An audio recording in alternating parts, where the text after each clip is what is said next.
This is one of the busiest highways leading to Delhi. It's been blocked for weeks.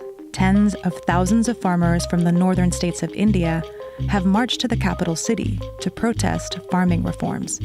They've covered at least 5 major highways around the city. The police met them with tear gas and water cannons, but they made it through and have now set up camp in and around Delhi.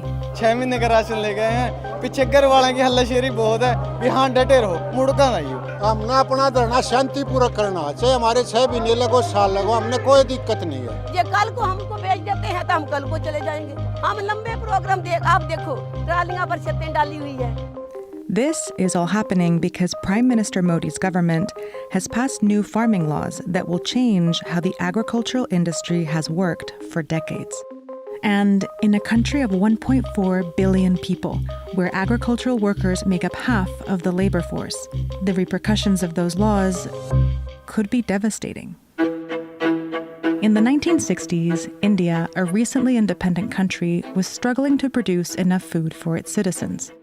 A string of droughts made things worse, causing devastating famines. So the government stepped in to modernize farming and increase the food supply in what was called the Green Revolution. They brought in U.S. advisors to help boost the production of rice and wheat.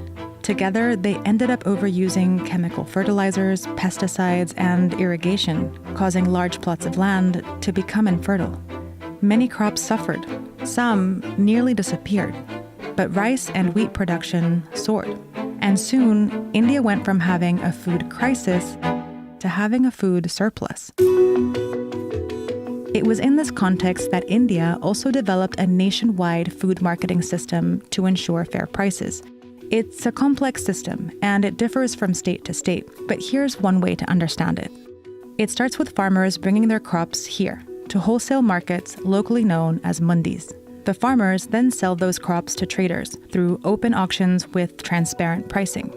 Prices can also be informed by the minimum support price, or MSP, a government price for crops like rice, cotton, wheat. The government only buys a couple of crops at these prices in certain states, but those prices can still serve as a benchmark. The crops then go to secondary market or are stored by the buyers before they are sent out for future sales. It's not a perfect system, though. Local traders do end up colluding with each other. The auctions actually are not competitive bidding. But for the most part, the system works on a large scale because there's oversight that aims to protect farmers by giving them market standards. They've been designed keeping in mind the fact that farmers are the weakest link and they can be exploited in numerous ways.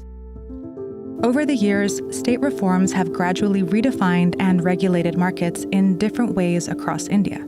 In Punjab and Haryana, for example, they have become a vital part of the industry, and farmers here have the highest incomes in the country.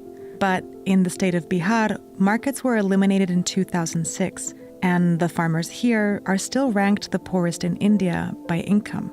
And all of this is happening while there's a bigger farming crisis. The money in farming is disappearing. Since the days of the Green Revolution, agriculture has gone from accounting for nearly 50% of the economy to just 15%, meaning millions of farmers already have trouble making ends meet in this shrinking economy. More than half of India's farming households are in debt, and this debt has contributed to a suicide crisis. In the last 2 years, more than 20,000 farmers have died by suicide. Because of this economic hardship, farmers have been asking for reforms for decades. But this year, instead of providing more protections for this vulnerable community, the central government went in the opposite direction. And farmers fear that the direction in which the reforms are happening are actually a direction of dismantling of the MSP. So let's take a look at these 3 farming acts that sparked the protest. Each of them deregulates a different part of the system. The first act creates free, unregulated trade spaces outside the markets. The laws in these spaces would override wholesale market rules. And although a lot of trade takes place outside already, what happens in the markets remains a benchmark across the industry. But this act will create 2 parallel markets with very different rules, one with oversight, and another that creates room for big corporate players to come in unregulated. And in this dual market structure, the players in the regulated markets are bound to move out and operate in the deregulated spaces, and that is where farmers are going to lose out when these traditional spaces collapse onto themselves. The Second Act creates a framework for contract farming deals. Any business agreements would be strictly between farmers and traders with little oversight, giving farmers few options to fight bad deals. As these agreements increase outside of wholesale markets, they could further fragment the market and leave small farmers dependent on terms set by big corporations or be cut out of the industry altogether. ਉਹ ਸਾਰੇ ਦੇ ਸਾਰੇ ਜਿਹੜੇ fail ਹੋ ਗਏ ਉਸ ਤੋਂ ਬਾਅਦ ਇਹਨਾਂ ਨੇ ਆਪਦਾ ਰੇਟ ਤੈਅ ਸ਼ੁਰੂ ਕਰ ਦਿੱਤਾ ਹੈ ਹੌਲੀ ਹੌਲੀ ਇਸ ਰੇਟ ਨੂੰ ਵਧਾਉਣਗੇ ਫਿਰ ਉਸ ਤੋਂ ਬਾਅਦ ਪੂਰੀ ਦੀ ਪੂਰੀ ਜਿਹੜੀ ਆ ਮੰਡੀ ਦੇ ਉੱਤੇ ਕਬਜ਼ਾ ਕਰਨਗੇ ਇਹ ਆਪਦਾ मंडी आ जाएगी तो वो हमारा वो सिस्टम खत्म हो जाएगा. The Third Act affects a different part of the chain. It eliminates the storage limits previously set by the government to control prices. Unlimited storage means that anyone with enough money can stock up. The problem is, without oversight, they can also start dictating prices. Altogether, the three acts invite big players into a fragmented and deregulated market that could lead to volatile prices for farmers.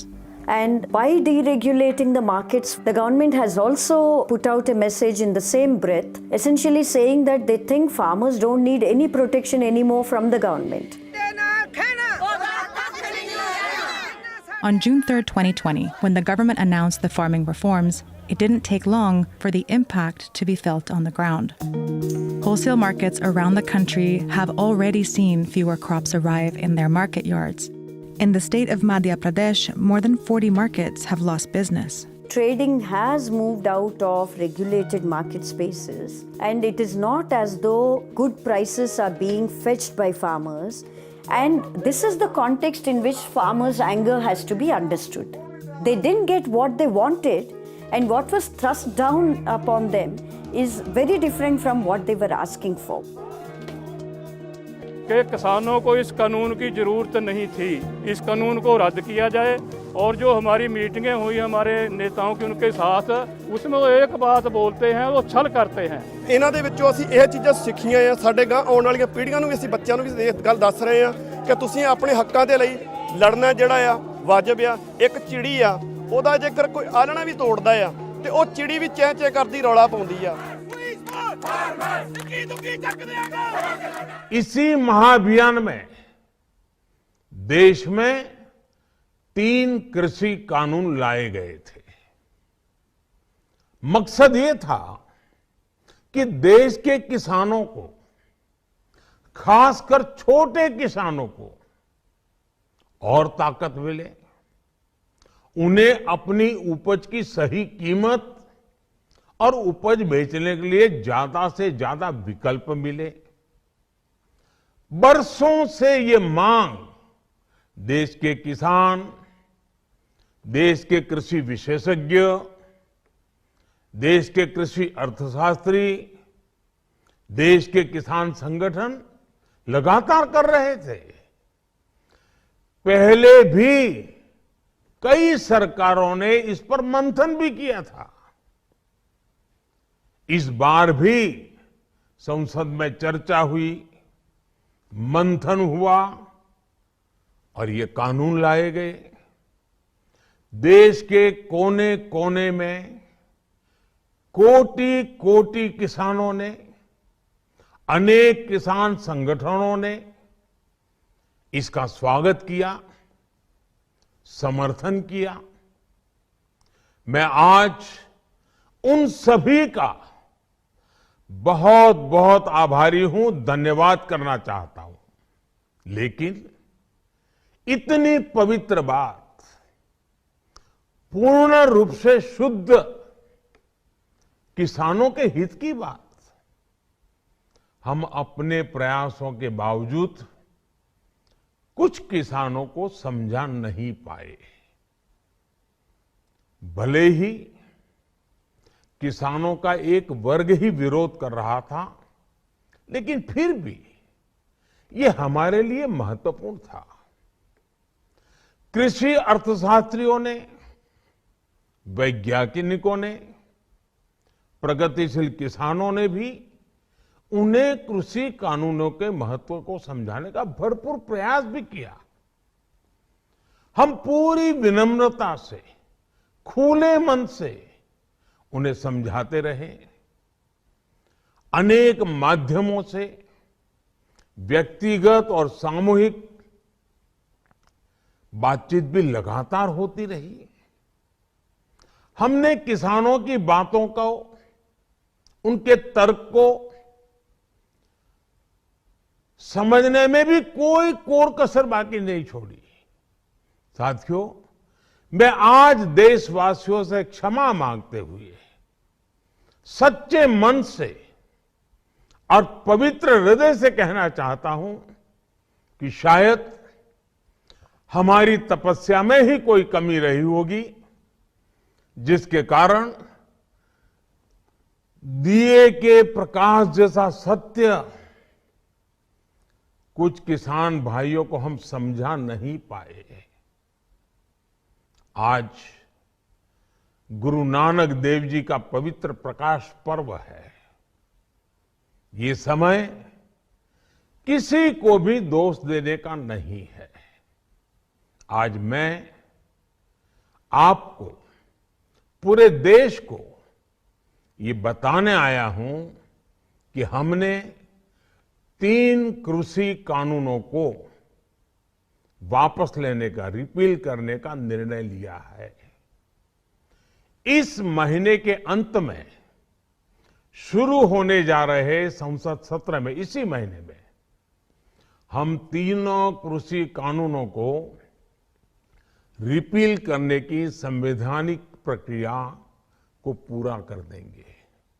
साथियों, मैं आज अपने सभी आंदोलनरत किसान साथियों से आग्रह कर रहा हूं, आज गुरु पर्व का पवित्र दिन है। अब आप अपने अपने घर लौटे, अपने खेत में लौटे, अपने परिवार के बीच लौटे। आइए एक नई शुरुआत करते हैं। नए